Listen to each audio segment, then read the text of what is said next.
post किबा কি কয় दारागाव ना बर'निसै दारागाव पिकनिक स्पटआव थांदोंमोन ओमफ्राय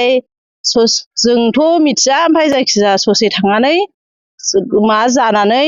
प्रग्राम जोबनानै जों फैबायमोन ओमफ्राय फैनानै लामा ससेयाव उदै सादों होनबाय ओमफ्राय उदै सादों होननानै जों ज' पियार खालामग्रोदों ओमफ्राय पियार खालामनायनि उनाव दसे एसे माबा जानानै लाबोनानै ओमफ्राय नैबे मा हस्पिटाल होनदोंमोनलाय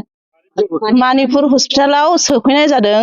सोफैनाय लोगो लोगो दसेनि उनाव गथ'आ हामदों हिनजावसा ओमफ्राय दा बिमा बिफाखौ लिंहरदों बिफा गैया बेनो दस्रायावसो न'आ जोंनि रानिखाथा लाइमुथियावसो न'आ ओमफ्राय बिसिनि गोजोनफुरि गामिनि ओमफ्राय दा गथ'आ हामबाय बिफाया फैथ'नाय जायाखै आरो बेनो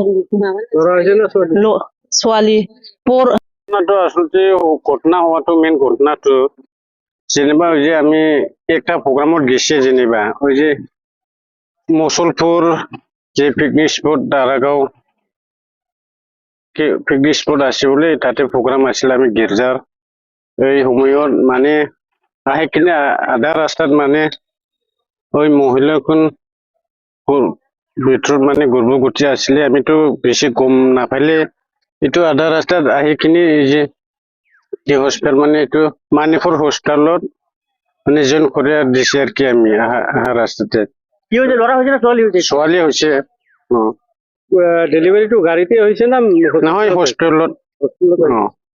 গাড়ী মানে আহাতে বিৰাট মানে কষ্ট পাই আছিল আপোনালোকে আমি ৰনিকাটাৰ পৰা